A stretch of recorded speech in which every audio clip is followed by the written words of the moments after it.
Bueno, arratsalde on guztioi, gracias por venir a esta anteúltima conferencia del 15º ciclo de conferencias de Celedones de Oro. Hoy tenemos la suerte de tener con nosotros a Ander Gondra, historiador del arte, investigador. Bueno, no voy a decir más porque puede estar aquí toda la tarde con todo lo que hace Ander y lo bien que lo hace además.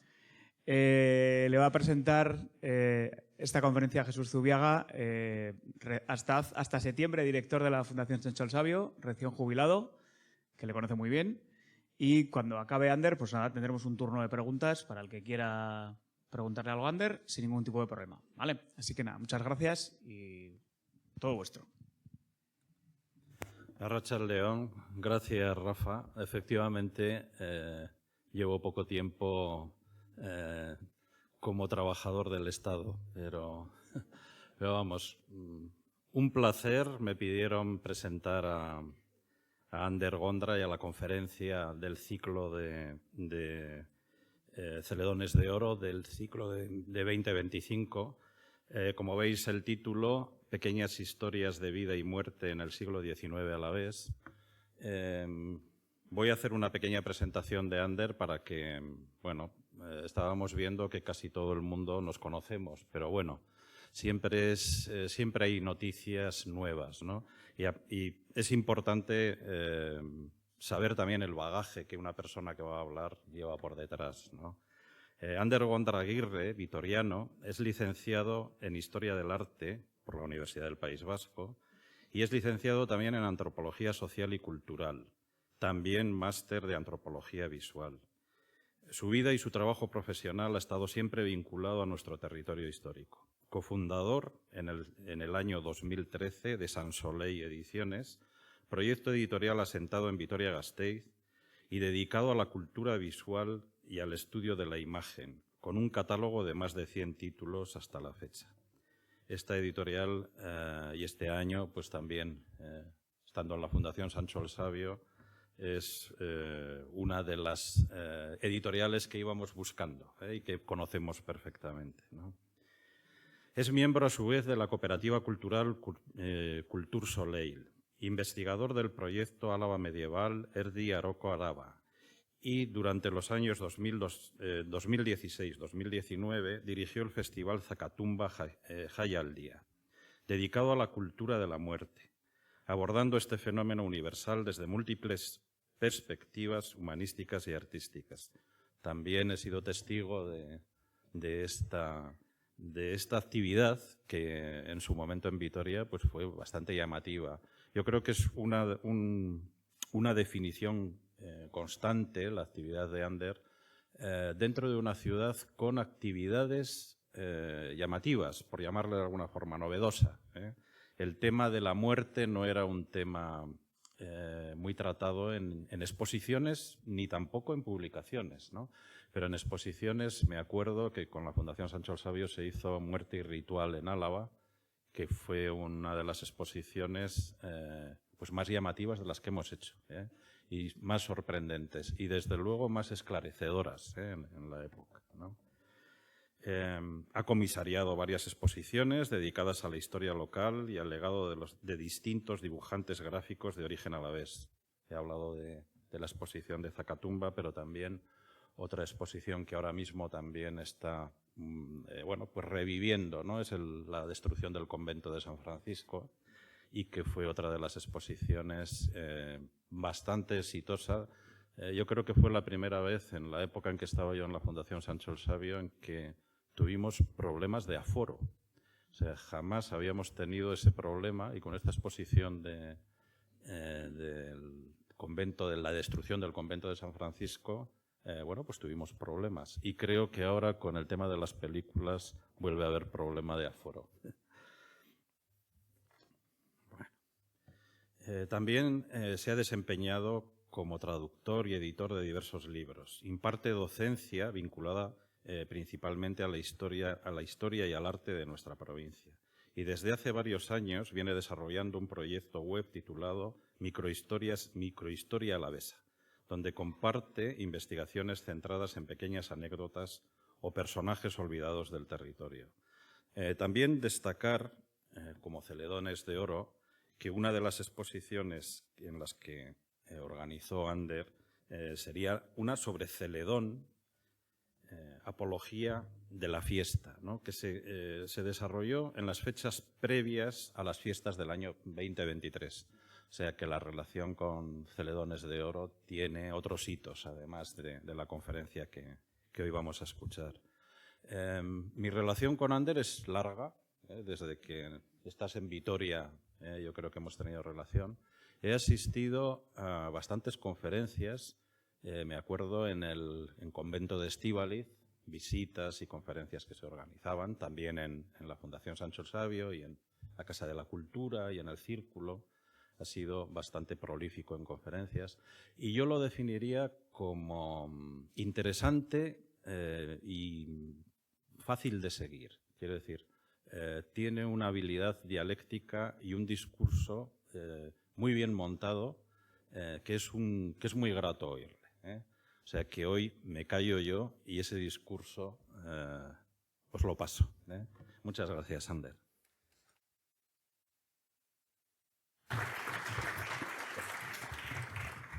¿Se escucha por aquí? Bueno, pues después de las palabras de Jesús, bueno, antes del agradecimiento personal a su persona, pues bueno, desde luego la invitación hace unos meses por parte de esta institución de Celedones de Oro, pues me resultó sorprendente, en primer lugar, pero me hizo cierta ilusión, ¿no?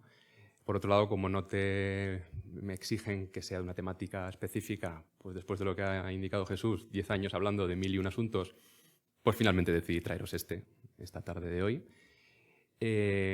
Muchísima cara conocida, entiendo que más o menos podíais saber la trayectoria que he tenido y hemos coincidido en infinidad de ocasiones. Y habiéndome presentado a Jesús, desde luego agradecerle, ahora que recién se ha jubilado, el apoyo que tuvo para con Álava Medieval en nuestros inicios. El año que viene cumplirá nuestro proyecto una década, ¿vale? Ahora es fácil seguirlo y hablar de las maravillas y de la cantidad de iniciativas que hemos logrado sacar adelante, pero cuando nos presentamos ahí por vez primera, 4 chavales recién aterrizados, como dices, en Vitoria, con muchas ideas, pero aún, vamos a decir, en una forma muy germinal, ¿no? El hecho de que pudiéramos haber compartido tantas exposiciones, tantos proyectos editoriales y demás, creo que fue por su parte muy generoso, ¿no? Y luego se ha constatado que esa relación fue muy fructífera y hicimos cosas, creo que novedosas. Y entre ellas seguramente está el hecho de haber apostado, no en una, sino en varias exposiciones, por tratar el tema de la muerte. El proyecto del Convento de San Francisco es también una suerte de muerte patrimonial. Tuvo un éxito sensacional. Coincidió con un momento en el que se estaba removiendo todo ese asunto y ahora la reaparición de estas grabaciones, de las que nosotros en el libro dábamos noticia, pero no sabíamos si iban a ser localizables, ¿no? Es un auténtico milagro y es una maravilla, ¿eh? Entonces, bueno, hacer extensible el agradecimiento creo que a todo el público, porque muchos y muchas de los que estáis aquí nos seguís en las propuestas que realizamos durante todo el calendario. Hoy vamos a hablar de pequeñas historias de vida y muerte en el siglo XIX a la vez. Voy a tratar de ceñirme a esa centuria, ¿vale? Con el peligro de iniciar en el XVIII y arrastrar en el XIX. No, voy a acotarme efectivamente. Y como fotografía de inicio, pues ya que también hemos trabajado mucho la figura de Federico Baraybar, pues ahí le veis, posando como un auténtico influencer de su tiempo, ¿vale? En las escalinatas de acceso a un cementerio del medio rural alavés, en una de tantas, ¿no?, instantáneas de esa colección fotográfica que para los historiadores es una mina de información y de referencias clave, ¿eh? El punto de partida, o la idea, yo creo, para desarrollar esta conferencia, y en realidad para el proyecto que tengo en esa página web, Microhistoria Alavesa, pues podría venir de esta cita de Benito Pérez Galdós, que siempre me ha encantado. Además, fijaos que es un fragmento de un título que atañe a nuestra ciudad de forma excepcional, El equipaje del rey José. No sé si lo habéis leído. Lo he traído, lo tengo por aquí. Voy a aprovechar para sacar el librito. Sabréis que en esta novela, ¿no?, en este volumen de los episodios nacionales, y aprovecho también para sacar a esta que no la suelo tener más que en el estudio de casa, y oye, merecía tenerla presente, pues sabéis que en uno de los episodios nacionales Galdós alude efectivamente a la batalla de Vitoria y en particular al saqueo espectacular que estaba realizando, ¿no?, todo ese contingente de franceses que arriba a Vitoria y se ve pues atravesada por las circunstancias, sobre todo climáticas, pues con un escape, ¿no?, con una salida desde luego mucho más compleja de lo esperado. Y este fragmento siempre me ha inspirado mucho, lo voy a leer. Si en la historia no hubiera más que batallas, Si sus únicos actores fueran las celebridades personales, ¿cuán pequeña sería? Está en el vivir lento y casi siempre doloroso de la sociedad, en lo que hacen todos y en lo que hace cada uno. En ella nada es indigno de la narración. Así como en la naturaleza, no es menos digno de estudio el olvidado insecto que la inconmensurable arquitectura de los mundos. Los libros que forman la capa papirácea de este siglo, como dijo un sabio, nos vuelven locos con su mucho hablar acerca de los grandes hombres, de si hicieron esto o lo otro, o dijeron tal o cual cosa. Sabemos por ellos las acciones culminantes, que siempre son batallas, carnicerías horrendas o empalagosos cuentos de reyes y dinastías, que preocupan al mundo con sus riñas o con sus casamientos. Y, entre tanto, la vida interna permanece oscura, olvidada, sepultada. Reposa la sociedad en el inmenso osario sin letreros ni cruces ni signo alguno. De las personas no hay memoria y solo tienen estatuas y cenotafios los vanos personajes. Pero la posteridad quiere registrarlo todo. Excava, revuelve, escudriña, interroga los olvidados huesos sin nombre, no se contenta con saber de memoria todas las picardías de los inmortales desde César hasta Napoleón, y deseando ahondar lo pasado quiere hacer revivir ante sí a otros grandes actores del drama de la vida, a aquellos para quienes todas las lenguas tienen un vago nombre y la nuestra llama fulano y mengano, ¿vale? Y hoy vamos aquí a permitir que un puñado de fulanos y menganos del siglo XIX emitan de vuelta un pequeño destello y hablemos de sus andaduras y, sobre todo, la verdad, que de sus episodios finales de vida, porque mayormente la muerte va a tener mucho que ver en todo este recorrido, ¿vale?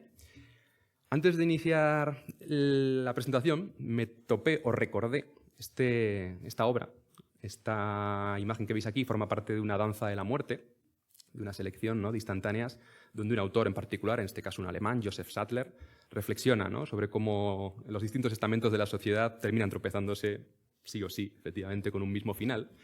Y la imagen que sirve de inicio a esta danza de la muerte, publicada, si veis ahí, en 1894 en la ciudad de Londres, es esta, que siempre me ha parecido sensacional. Es una muerte que calza zancos y que va pisando libros de historia en los que deja ese pequeño reguero negro a modo de agujero de gusano, ¿no? Hoy más o menos me calzo estos mismos zancos y vamos a ir dando pasos, avanzando, ¿no?, en el siglo XIX y marcando seguramente pequeños hitos.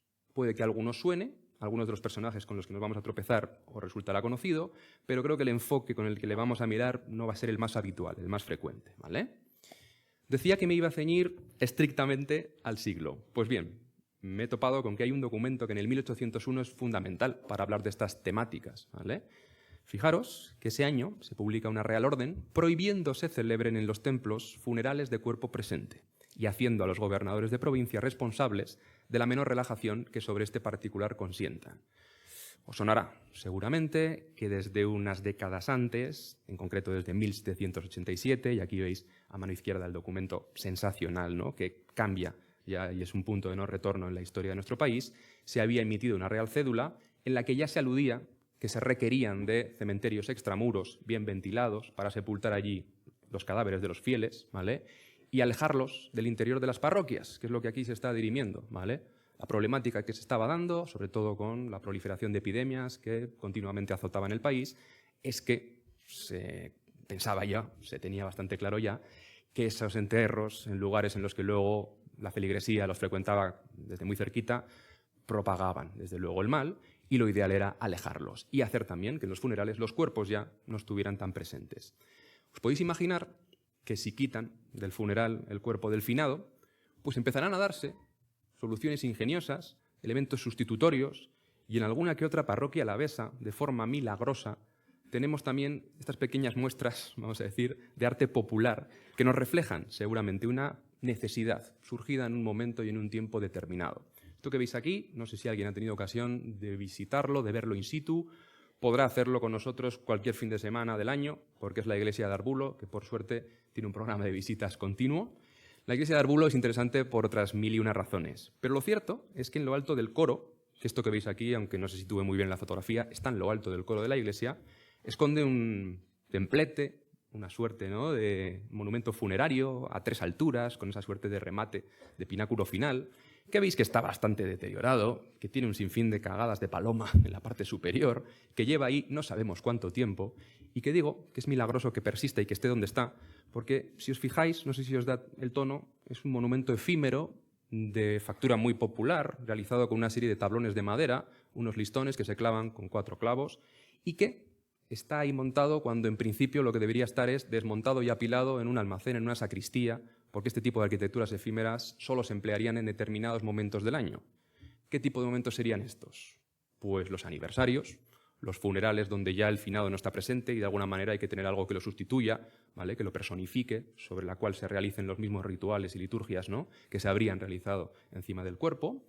Y sobre todo diréis, hombre, supongo yo que esta reflexión sobre los muertos y los vivos mucho tendrá que ver con fechas que las tenemos cercanas, que acabamos de atravesarlas, ¿no? Ese 31 de octubre, ese momento como liminal en el que las ánimas parece que dialogan más con este mundo, y sobre todo 1 y 2 de noviembre, Día de Ánimas, Día de Santos, es con toda probabilidad el momento en el que Arbulo y todas las parroquias alavesas que tuvieran un monumento del estilo montarían y sobre él realizarían toda la liturgia pertinente en esos días tan señalados. Fijaros que veréis que tiene alguna que otra decoración muy sencillita, reproduce una especie de arcos neogóticos y refleja pues, alguna tibia, alguna calavera y 4 frases que son muy explícitas. Incluye esta, memento homo, quia pulvis es, et in pulverem reverteris, ¿no? Recuerda, hombre, que eres polvo y que al polvo regresarás. Hay una frase del libro de Job, hay un mis días son un soplo, que es una suerte de reflexión de Vanitas muy contundente también, ¿no? Sobre esa brevedad de la vida. Y la última, la muerte de los pecadores es siempre funesta. En ese conjunto arquitectónico efímero, no sé si os habéis fijado en la imagen anterior, que había ahí colgando, saliente, un pequeño ataúd. Esta es una fotografía en detalle de ese objeto.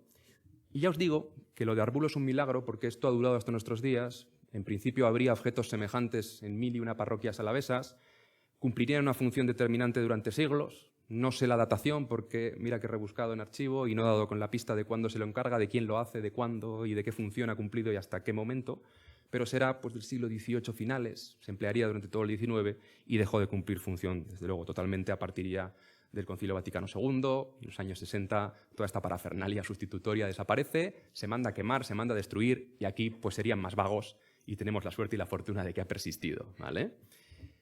En estas rutas y recorridos que hacemos, iba a decir semanalmente, bueno, al menos mensualmente, por parroquias alavesas, que hemos estado ya en cientos de ellas, a veces podemos entrar a lugares que de común no son muy transitados. Fijaros que esto es Agurain, la enseñamos también todos los fines de semana, y en unos almacenes que están detrás de unos altares laterales, ¿no? En la zona del crucero, pues fijaros lo que se ha ido acumulando. Pequeños restos de un monumento semejante al que acabo de mostraros en Arbulo, incompletos en este caso, no nos darían juego para poder articular, ¿no? Toda esa arquitectura, pero es una pista, es un indicio de que esto fue común, de que estaría por todas partes y de que sería un elemento, además, muy recurrente dentro de esa religiosidad popular, que también es lo que me interesa hoy, bajar un poco ese terreno historicista de los grandes nombres y aterrizarlo en las gentes comunes y corrientes. En muchas parroquias de Álava, lo que sí todavía persiste, aunque suelen estar bastante maltratados, y aquí, aunque las fotos las percibáis un poco de lejos, ya solo los 2 lienzos que os estoy mostrando, de Antoñana y Salinillas, tienen más de un agujero presente, están llenos de polvo, muchas veces las maderas se están venciendo. Bueno, ¿qué sucede? Estos son altares de ánimas, los habréis visto 1001 veces. Tenemos un catálogo interesante en Álava de piezas de estas características. Generalmente se las ha tratado recientemente con cierto desdén porque no son muy valiosas en lo artístico, ¿vale?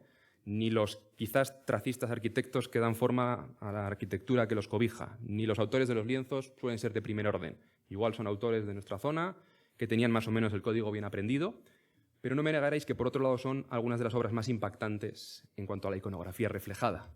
Veis que es toda una corte celestial en la que la Virgen siempre lleva la voz cantante y la Virgen del Carmen en particular, pero suele encontrar auxilio pues en San Francisco, en Santo Domingo, como podéis comprobar en este caso en el de Salinillas, y el de Salinillas es genial porque tiene una gestualidad de que Santo Domingo está arrojando directamente el cinto, y de ese cinto comienzan a trepar esas ánimas requeridas, desde luego, de sufragios, de misas, de todo tipo, ¿no?, de rezos que les permitan salir de este espacio intermedio, tanto el purgatorio como el limbo, que hasta hace 3 telediarios ha mantenido, ¿no?, toda una economía celestial que nuestros abuelos, y desde luego ya las generaciones aún más remotas, las tendrían presentísimas y serían la influencia directa, desde luego, de esos días que he dicho, 31 de octubre, 1, 2 y 3 de noviembre.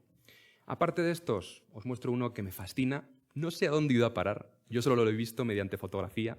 Esta es una fotografía que está en Foto Araba, ¿no?, dentro de la colección de Gerardo López de Greñu.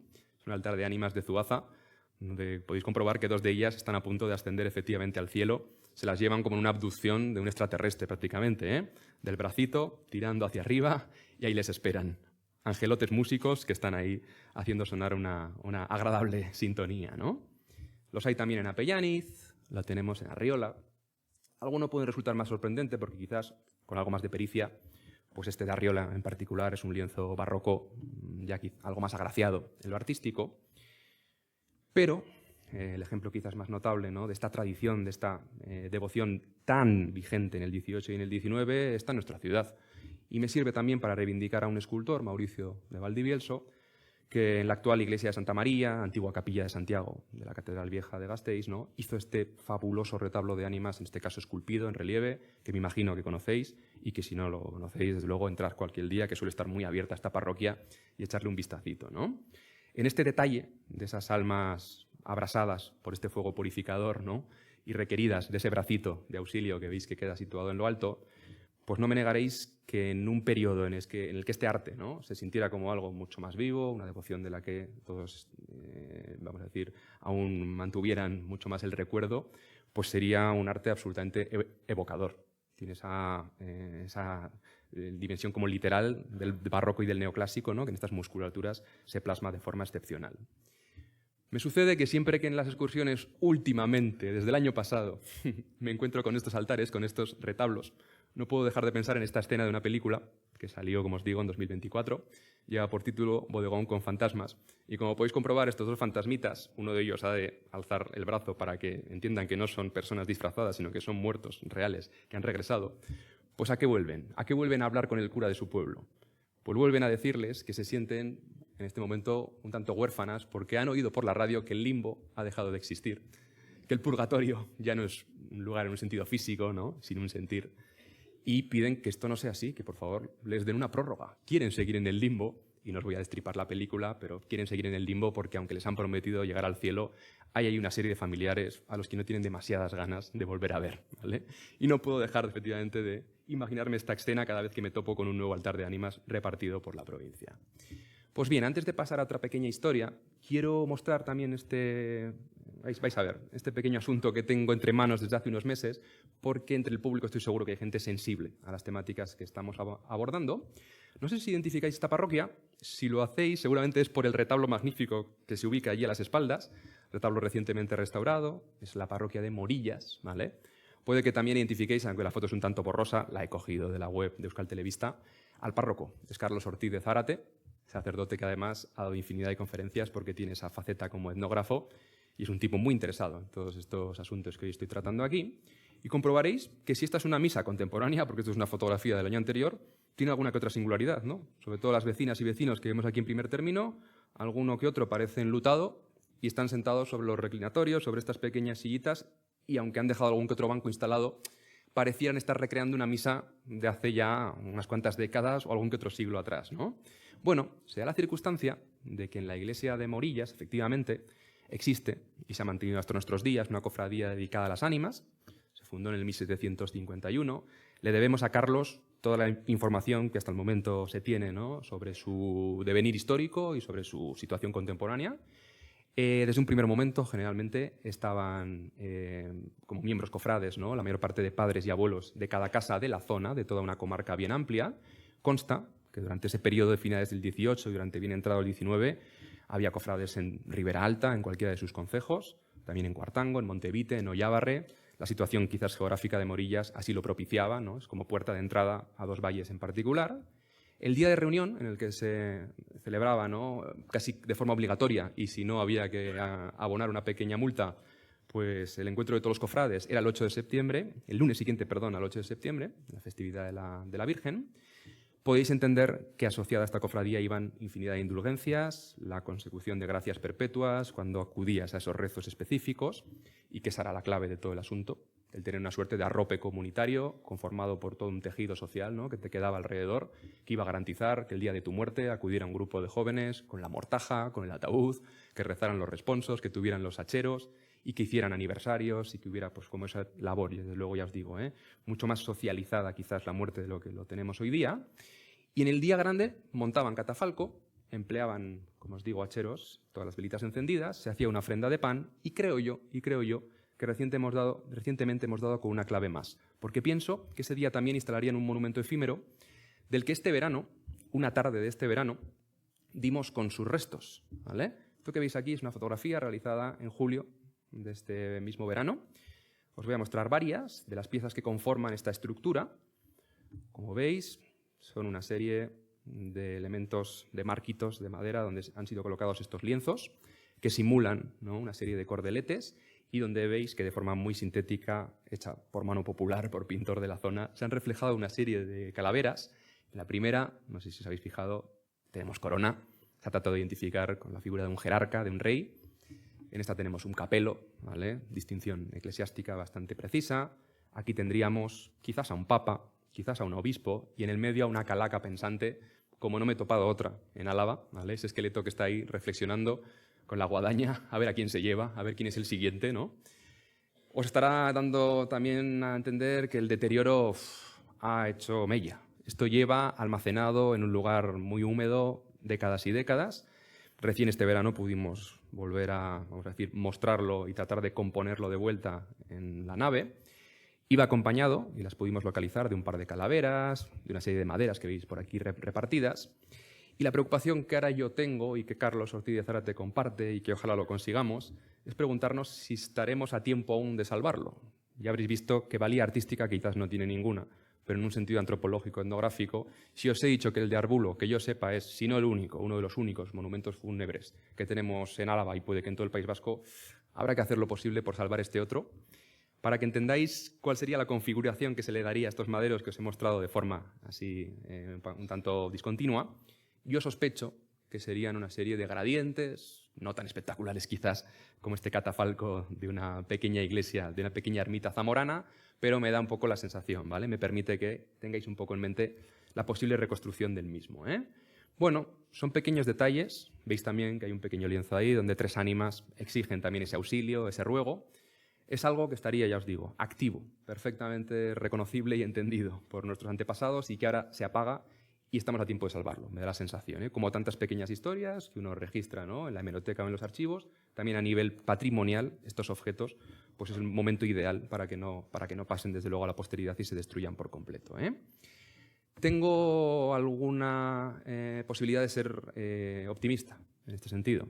Porque, por ejemplo, recuerdo que hace ya unos cuantos años, cuando iniciamos nuestro proyecto, visitamos Marquínez, y en la iglesia de Marquínez, que la pobre está muy malita, pues nos topamos con varios lugares, ya veis, reconvertidos en pequeño almacén donde todo estaba muy, muy deslavazado. Nos llamó poderosamente la atención eso que comprobáis ahí, esa estructura como de hierro, encima de la cual habían acabado una serie de maderos. Por fin esa pieza pudo ser restaurada tiempo más tarde y el año pasado, dentro del ciclo que el equipo de la Diputación, ¿no?, de restauración suele llevar a cabo mostrando las labores pequeñas o grandes que desarrollan, veis ahí que las andas mortuorias de Marquínez vuelven a lucir estupendas y que esa carita, ¿no?, que ahí se veía o se intuía muy difícilmente, vamos a decir, cuando le hicimos la foto años atrás, hoy vuelve a lucir y vuelve a atravesar un poco y a entrecruzar las miradas, ¿no? Así que quizás para el monumento de Morillas todavía haya una pequeña oportunidad a corto o medio plazo, ¿eh? Bueno, ahora sí, después de esta pequeña introducción en la que quería también hacer algún que otro guiño al patrimonio, aunque sea un patrimonio, ya veis, muy menor, del que siempre he sido como muy defensor, vamos con una historia, ¿vale? Nos trasladamos a la segunda mitad del 19, a 1867, la he llamado así, El reposo del suicida. Es una historia que cuando la conocí, cuando fui al Archivo Municipal de Vitoria a consultar los documentos que ahora os voy a mostrar, me dejó helado, me dejó una sensación, desde luego, sumamente trágica. Es una historia muy triste, la verdad, aunque tiene luego un pequeño final, una resolución que no dignifica, seguramente, el trato que se le dio a este individuo, que ahora os voy a presentar, pero que nos sirve para al menos darle clausura. Y todo se inicia con unas diligencias, que ya os digo que están en el archivo municipal, que esta charla sirva también para animar y que haga un poco de acicate a todos los curiosos y curiosas que estén en la sala, a acudir a Sancho el Sabio, a acudir al archivo municipal, al archivo de Álava, el del territorio, el histórico provincial, y rascar en lo que haya, porque hay tantas historias aún por emerger. Este día me topé con una diligencia que estaba datada en estos días, 28 y 29 de enero de 1867, tenían como temática, ¿no?, la inhumación del cadáver de don Gumersindo de Aguirre. Nombre que a partir de hoy, si no lo tenéis presente, se os va a quedar grabado en la retina, porque tiene telita, ¿no? El nombre, sobre todo, Gumersindo de Aguirre, tiene una sonoridad de lo más sensacional. ¿Qué había pasado, ¿no? ¿Cuál es la problemática para que persista un testimonio de este estilo en un archivo municipal? ¿Cuál era el asunto a tratar? Pues claro, consta que el gran asunto es que se trataba del cadáver de un suicida. que debía de ser gestionado más bien por las instituciones públicas y no tanto por la autoridad eclesiástica, ¿vale? Sabemos que en cuanto este cadáver hace aparición, y luego veréis que no lo hace en un lugar cualquiera, es evidente que toda la ciudad fue consciente de que se había dado muerte, pues fue prontamente trasladado el cadáver al hospital de Santiago y tenemos una primera respuesta tanto del capellán, ¿no?, como de las autoridades religiosas locales. Todo apunta a que no se le podrá dar sepultura inmediata en lugar sagrado, antes ha de proceder a realizarse una evaluación canónica que puede durar días, semanas, meses, ya veremos en qué termina todo esto, ¿no? He traído aquí una foto que me encanta porque nos muestra pues, no solo el hospital, sino la capilla del hospital que perdimos allí de fondo, y tiene aquí pues, como todo el paisanaje, ¿no?, de una Vitoria efervescente en ese periodo ya del siglo XX, pero que me servía un poco para ilustrar la ubicación, el lugar. Pues bien, en ese momento, cuando ellos arrojan el balón al tejado contrario, ¿no?, y se disponen a realizar la evaluación canónica, el problema quedó en manos de la autoridad civil. Ahí ya le compete, atendida la urgencia del caso, que se le dé sepultura en lugar profano, seguro y decente, aunque a mí la verdad que me suele parecer, ahora veréis, más bien indecente. Interín se decida lo que corresponde con arreglo a lo que resulte de expediente canónico. Tal y como se expresa, es preciso evaluar si a Gumersindo se le cree digno o indigno de sepultura, que ya solo el plantearse esta pregunta creo que nos sitúa en un periodo como ese, de los años 60 del siglo XIX, cuando solemos sacar pecho de la idea del Atenas del Norte, pues en una sombra para una ciudad que indiscutiblemente estaba lanzando muchísimos destellos, pero que tenía también, desde luego, un ramalazo, ¿no?, muy represivo y de enorme cerrazón para con otras realidades, ¿no? Y este es un caso evidente, clarísimo, El proceso de evaluación.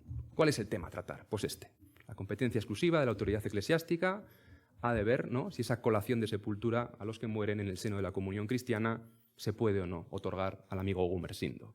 Los artículos que muestran en las indicaciones que redactan son las siguientes: que el señor provisor está instruyendo el expediente, la piedad, la clemencia y la benignidad infinita de la Iglesia para todos los que han nacido y vivido en su comunión, eso lo dan como por sentado, el ejercicio de bondad sin excusa con que otorga la Iglesia a sus hijos el tesoro de los auxilios y consuelos, pero claro, cuarto, la prohibición expresa y determinando de trasladar en el periodo de 5 años los restos mortales de Gumersindo desde el lugar profano en que se inhumen al cementerio de los fieles, si del expediente que la autoridad eclesiástica está instruyendo resulta por la misericordia sin límites de Dios que no ha dejado de existir fuera de la congregación cristiana. O sea que por lo menos 5 añitos se ha de pasar, ahora veremos, en un lugar que pretendían que fuera decente, ¿vale?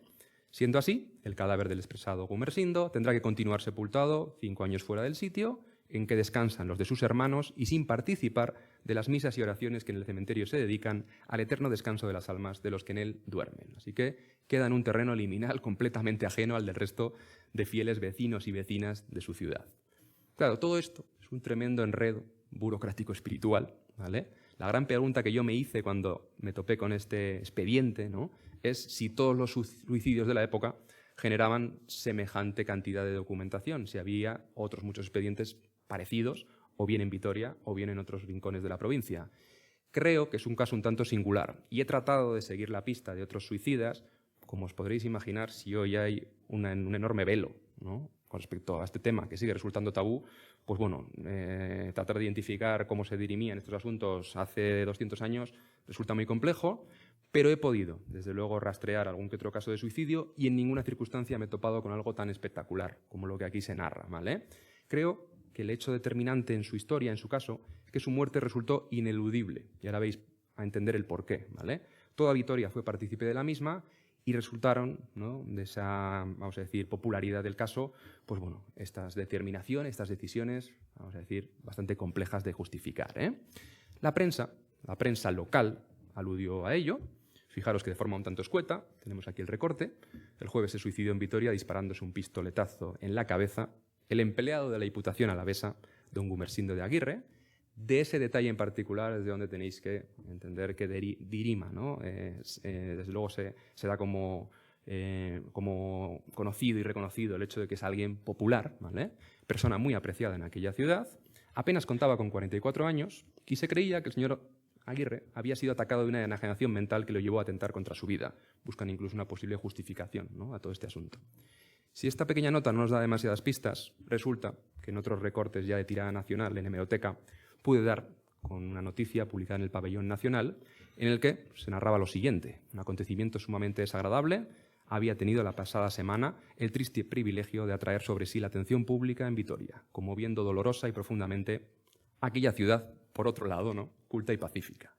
Resulta que el 24 de enero del 67 la capital se veía convulsionada por una triste noticia.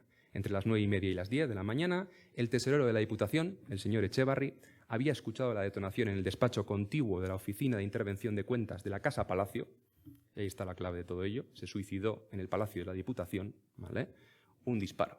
Acudió raudo, encontrándose un cuadro terrible. Allí estaba Gumersindo de Aguirre, sentado en su silla y apoyado el cuerpo en el bufete con el cráneo deshecho. Se hallaba el infeliz suicida bañado en su propia sangre. Ese es el momento en el que todo este episodio estalla. Se persona allí efectivamente la autoridad competente. Sabemos que entre los asistentes pues, estaba Jerónimo Ruré, como médico del Hospital de Santiago, que levanta testimonio del caso. Trasladan el cadáver efectivamente a la morgue del hospital y se inicia toda esta compleja situación burocrático-legal, ¿no?, en la que la Iglesia parece haber arrinconado un poco las instituciones, ¿eh? Se constituyó allí el juzgado, se dio cuenta de la catástrofe. Aquí incluso la prensa trató de buscar explicación a esa enajenación. Se habla de una carta de despedida en la que sobre todo se menciona mucho a un hermano por el que profesaría un enorme cariño, pero bueno, todo ello les da a entender que había ciertas condiciones perturbadas, ¿no?, en sus facultades mentales. Esa carta nunca apareció, no forma parte del informe que os he mostrado. Y, manos a la obra, el ayuntamiento, con el alcalde a la cabeza, con la autoridad civil, trata de buscar un lugar profano, seguro y decente. Os podéis imaginar que el asunto, al de pocos días, comenzó a correr cierta prisa. Iban preguntando, según pasaban las horas, al hospital en qué estado se encontraba el cadáver. No fuera a hacer, ¿no?, que se hiciera cada vez más urgente, dada la aparición pues, de los síntomas de descomposición evidentes. Y aunque les comunicaron que podía darse una pequeña prórroga, la situación debía solventarse en cuestión de días, ¿no? Se comenzó entonces a evaluar si en la ciudad se les ocurría, ¿no?, a los prohombres de entonces, un posible lugar, un posible local en el que pues, reuniera las condiciones y requisitos indicados. Y rápidamente alguien lanzó la pista. En la calle Cercas Bajas existía un depósito de bombas de incendio en un pequeño patio que tiene 15 pies de ancho con 15 3/4 de largo, en el medio del cual efectivamente se encontraba un pozo y a los costados queda espacio para abrir una sepultura de 3 de ancho con 8 o 9 de largo. Lo iban directamente a encajonar en una suerte de cámara fúnebre situada en un patio de la calle Cercas Bajas, ¿no? Es una ubicación que cuando ahora veáis el plano que la representa, a todos nos va a resultar chocante, triste, tristísima. Ellos ya eran conscientes de que seguramente a futuro podía originar más de un problema, porque cuando, dicen ahí, ocurra cualquier siniestro que origine la precisión de utilizar las bombas, tendremos que romper esos sellos que se van a situar en puertas y ventanas, nos toparemos con que hay un finado en ese espacio tan privado y tan secreto, y bueno, a nadie va a agradar, desde luego, la circunstancia, ¿eh? Y en ese periodo, la parte canónica continúa, va dando resultados, van emitiéndose distintos comunicados, y se considera finalmente que al haber atentado Gumersindo violentamente a su propia vida, dado fin a ella con voluntariedad, premeditación y conocimiento del delito que cometía, sin que le haya conducido a él causa ni motivo alguno de los exceptuados por derecho, desde luego está más que condenado. Va a tener que encontrar ese lugar de reposo un tanto, vamos a decir, interino, hasta que 5 añitos más tarde se pueda proceder a su desplazamiento, y dejan todo efectivamente en manos de las autoridades locales. Todo este proceso se desarrolló con nocturnidad, como es comprensible, ¿vale?, tratando, yo creo, de ocultar pues, que toda la ciudadanía viera, igual en directo, ¿no?, cómo se realizaba el desplazamiento del cuerpo. Había de salir de la morgue de Santiago, tenía que ir a parar hasta la calle Cercas Bajas, y se realiza todo con la custodia de 2 parejas de guardias civiles en plena noche. Según una breve nota, se dice que las diligencias para la inhumación del cadáver terminaron a las 2:30 de la madrugada, habiéndose, por lo tanto, concluido completamente este asunto por lo que respecta a esta alcaldía. Dan carpetazo. Y resulta, ¿no?, que esos guardias civiles pues, salen efectivamente del retén que estaba situado en el atrio de la iglesia de San Miguel, y tenemos la sorprendente presencia, vamos a ver ahora a continuación, de un planito, ¿no?, donde se refleja el lugar al que ha ido a parar en esa noche el cuerpo de Gumersindo, ¿eh? En muchas ocasiones, cuando hay un informe de estas características en el archivo municipal, a mí me llama siempre poderosamente la atención la parte burocrática. Luego hablaré de Díaz de Garay, el Sacamantecas, y ocurre 3/4 de lo mismo, ¿no? Hay una cierta insensibilización con el tema a tratar y nos llegan muchas facturas, por ejemplo, muchas minutas de lo que se ha de pagar a tal o cual enterrador, de los gastos en lienzos, de las batas, de los sayones, ¿no? Y de las cajas y de los elementos de carpintería y demás que han de emplearse en todo este proceso, se alude, en el caso concreto de Gumersindo de Aguirre, al hecho de que tuvieron que cerrarse y sellarse la puerta y 2 ventanas que daban acceso a ese depósito, y el plano, el croquis, es este que tenéis aquí, que yo cuando me lo encontré me quedé verdaderamente patidifuso por lo claustrofóbico que resulta. Comprobaréis que en la parte inferior está firmado el 30 de enero del 67 por el arquitecto municipal de Vitoria, Francisco de Paula Hueto Ruiz de Azúa. No haría en toda su trayectoria un plano tan singular, tan extraño como este, la verdad, tan fácil de ejecutar por otro lado. La primera vez que lo vi, cuando todavía no había leído todo el informe, creí, madre mía, lo han arrojado al pozo. Luego, por suerte, comprobé que está ahí bien reflejada la sepultura, la forma, vamos a decir, superior donde iría efectivamente el cadáver, un tanto alejado del pozo, del que ya vais a ver que enseguida los bomberos tendrían que tomar el agua pasadas unas décadas, ¿eh? Y con esto creyeron, ¿no?, que habían terminado con el asunto. Aquí veis el resumen de los gastos ocasionados con motivo de la inhumación, el pago a los sepultureros, el pago a varios personajes, ¿no?, que tienen alguna que otra labor o función en todo este triste proceso. Y la pregunta que uno ha de hacerse es, ¿y este señor, Gumersindo de Aguirre, sigue todavía sepultado en un patio de la calle Cercas Bajas, como ha ocurrido en alguna que otra ocasión de este mismo siglo XIX, con personas a las que, sobre todo habiendo profesado el protestantismo, sabemos que las sepultaron en lugares completamente también indignos? Pues no, la verdad es que no. Y diréis, ¿y se le sacó de allí gracias a la intervención de la familia? ¿A que alguien 5 añitos después se acordó del caso y pudo darle un reposo algo más definitivo y digno?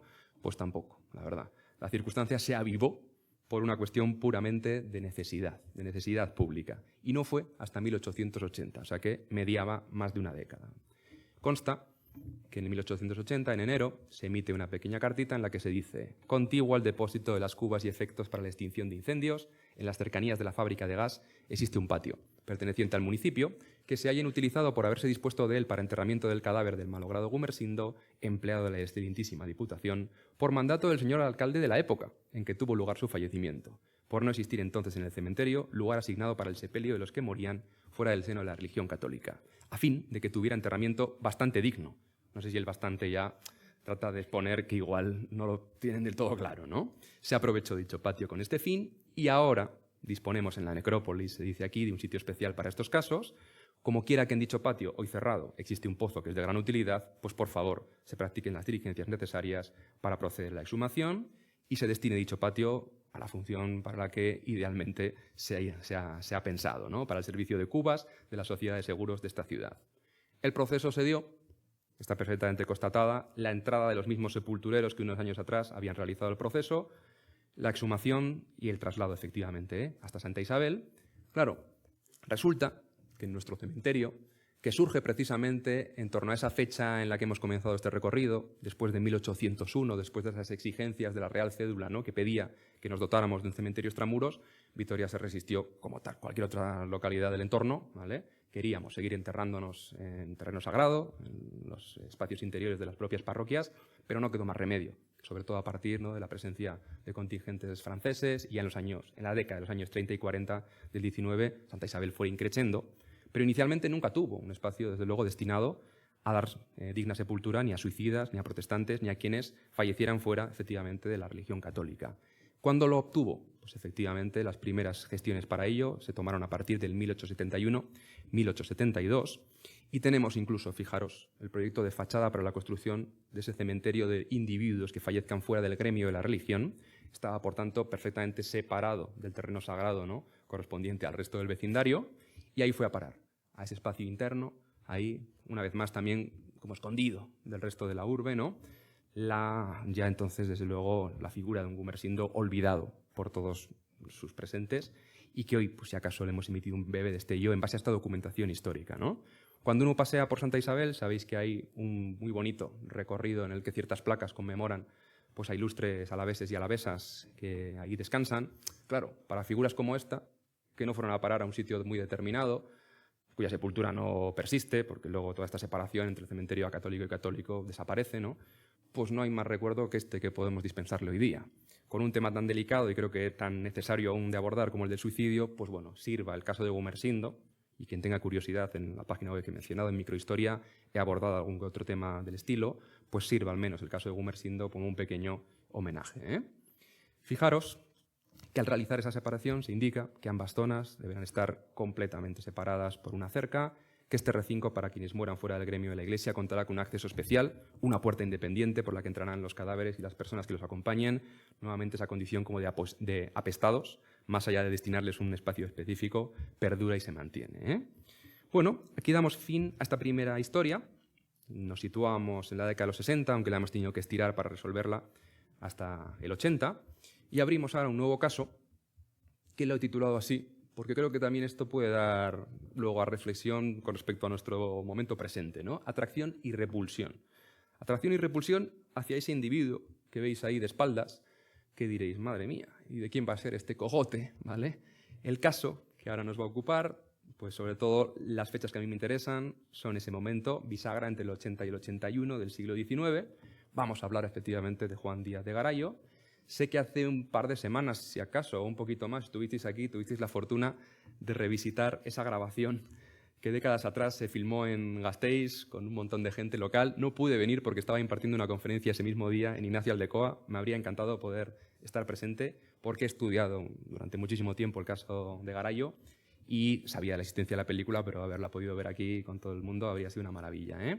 Pues bien, como creo que buena parte de la gente presente situará más o menos a este infausto individuo, simplemente ahora vamos a mencionar un asunto particular, una mirada distinta a su caso, ¿vale?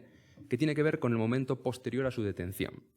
Sabréis que la trayectoria criminal, y si no lo sabréis, seguro que la película que inminentemente se estrenará, pues bueno, nos volverá a despertar un poco, no sé si la curiosidad, el recelo, cuál sea la sensación, ¿no?, para con Díaz de Garayo, pero sabéis que su trayectoria criminal duró hipotéticamente 10 años, del año 70 al 79, durante esa década, ¿no? Y sobre todo en ese arreón final, en el que se pudo constatar que había muchas más pruebas, ¿no?, para incriminar el asesinato de varias mujeres, pues se le detiene en septiembre del 79, cuando contaba con 58 años, en el centro de la ciudad, y muy prontamente es trasladado a la cárcel celular de Vitoria, que la veis aquí, en una preciosa vista de Juan Ángel Sáez. Se traslada a un lugar que es precisamente, dando esa idea también de luminosidad del 19 a la vez, es una cárcel ejemplar, una cárcel absolutamente a la vanguardia, que otros muchos lugares de la península imitarían, tendrían efectivamente muchas ganas de conocerla, de saber más, ¿no?, de su planteamiento también en lo arquitectónico. Y llega a una cárcel en la que, en principio, en una ciudad tan calmada y tranquila como esta, se presupone que no debería haber criminales de grandísimo nivel, pero que coincide en el tiempo, ¿no?, que en un periodo determinado se solapa. Se solapa no solo su presencia, sino con la de otros muchos asesinos que de repente comparten escenario, ¿eh? Tenemos para ello la manera de alumbrar ese momento, tenemos el testimonio de muchos periodistas que, al calor, ¿no?, de este caso célebre que durante una década habría despertado el miedo, ¿no?, de todos los presentes, pues llegan a Vitoria en ferrocarril. Lo primero que hacen es ir a la cárcel a entrevistarse o bien con Díaz de Garayo, o bien con las personas de la cárcel, o bien con otros criminales que anduvieran por la zona, ¿no? Y fijaros que Asís Pacheco, en el Liberal, nos cuenta lo siguiente. Ordinariamente en esta cárcel no hay presos de consideración. En la actualidad encierra a los presuntos autores de varios crímenes horribles, cuyo recuerdo solo estremece. Nadie se explica, como en esta sociedad de templadas costumbres, en medio de esta población de carácter benigno y tranquilo, que solo excita y pervierte el fanatismo, me imagino que lo dice porque en el 80 tenemos todavía muy fresca la guerra carlista, ¿no?, han podido germinar caracteres tan crueles y apasionados. Sin embargo, la cárcel de Vitoria es hoy, entre todas las de España, la que da albergue a criminales cuya barbarie raya más alto en estas inicuas proezas. Pues bueno, esta tesitura, como os podéis imaginar, empezaría a despertar, en el título que le he puesto, la atracción. Desde luego la repulsión estaría más que presente, pero la atracción también va a hacer, desde luego, irrupción, ¿eh? Aquí una vista de la cárcel desde lo alto, edificio que, ya que ahora estamos viendo también las grabaciones de la demolición del convento de San Francisco, pues es uno de tantos edificios perdidos que entiendo que estaba en un lugar muy jugoso, pero que habría sido una maravilla, ¿no?, haberlo podido conservar, con esa planta de cruz, con esa idea como de panóptico, ¿no?, con un espacio centralizado de control y dominio, ¿no?, de todas las celdas, de todos los presos. Y cuando Garayo llega allí, en realidad, en otros lugares del continente europeo, comenzaba a experimentarse con un método, que es el vertillonaje, ¿no?, la idea de conformar en muchas cárceles un gabinete fotográfico antropométrico. El planteamiento era crear fichas de identificación personal de los detenidos, de las personas en general, de los ciudadanos, pero sobre todo los detenidos, para que esto fuera útil, ¿no?, en la detección, ¿vale?, de delincuentes reincidentes. Si volvías a toparte con alguien, que supieras que era alguien que ya había pasado por las dependencias policiales, ¿qué hacías? Anotar medidas, anotar signos que eran susceptibles de en principio no variar demasiado con el paso de los años. Y en esas fichas, que eran una suerte de fichas policiales a la manera de las actuales, pues sobre todo se reflejaban, y esto es lo curioso, ¿no?, de ahí el término antropométrico, pues la longitud y anchura de la cabeza, la longitud del dedo medio izquierdo, el color del iris, la morfología de las orejas. Y para instruir a los policías, pues se presentaron por todo el continente, como os digo, diferentes láminas que con este instrumental, ¿no?, tan sensacional que ideó Alphonse Bertillon, daban un poco la clase, la lección de cómo debían de tomarse las mediciones, ¿vale? Esta es preciosa, esta es curiosísima, con esa idea de identificar orejas, que también entre los historiadores del arte es algo que se ha tenido presente a la hora de hacer ciertas... cuando se duda de la autoría de ciertos cuadros, a ver cómo ha hecho tal o cual detalle, entre ellos las orejas de algunos personajes. Y esta es la más sensacional, que son los iris de muchos de estos ojos de los criminales. Coincide que en el momento en el que detienen a Juan Díaz de Garayo, Bertillon en París está iniciando este proceso. Os podéis imaginar que esta idea tan notoria, tan original, no va a llegar hasta mucho más tarde a la península y a Vitoria en particular. Por tanto, Garayo no convivió con el gabinete antropométrico de nuestra ciudad. Que existir existió, ¿vale? Lo que pasa que no se puso en marcha hasta 1902. Aquí siempre íbamos un poquito por detrás de los avances que se estaban dando en el resto del mundo. ¿Por qué lo digo? Porque para cuando en España se están preocupando por Real Decreto de impulsar las medidas antropométricas, resulta que ya han dado con la huella dactilar, que es así que era, desde luego, la manera más clara, ¿no?, mediante el hallazgo de Galton, de no tener duda alguna, una efectividad muchísimo más precisa a la hora de identificar a los detenidos, ¿eh? Bueno, aunque Garayo no pasa por un gabinete antropométrico, veis que esta fotografía y otras tantas que seguro conocéis nos lo presentan. Nos lo presentan sentado en una sillita donde lleva los pies atados, con una suerte de grilletes, de elementos de hierro, donde posa con un ropaje, pues bueno, un tanto ya avejentado, ¿no?, un tanto roto quizás ahí en esa parte central. Aquí no lleva pipa y luego enseguida veremos que en alguna de ellas sí que posa junto a ese objeto que usaría de forma, por lo que cuentan, compulsiva. Sí que lleva enroscada la boina a la cabeza, ¿no? Y sabemos que es una de tantas fotografías que se le realizan a Garayo en la cárcel celular de Vitoria por voluntad de un fotógrafo que debió tener muy clara esa idea de que algo de atracción iba a haber para con el caso y esa cara iba a querer ser conservada, mantenida en el recuerdo, ¿no? Era un fotógrafo ostense, recién había llegado a nuestra ciudad, se llamaba Pedro Muri Yuste, y tuvo la idea siguiente: conseguir varios ejemplares fotográficos de exactísimo parecido. ¿Para qué? Y esta es la parte más interesante del asunto. Para venderlos una vez obtenido el permiso de la autoridad competente.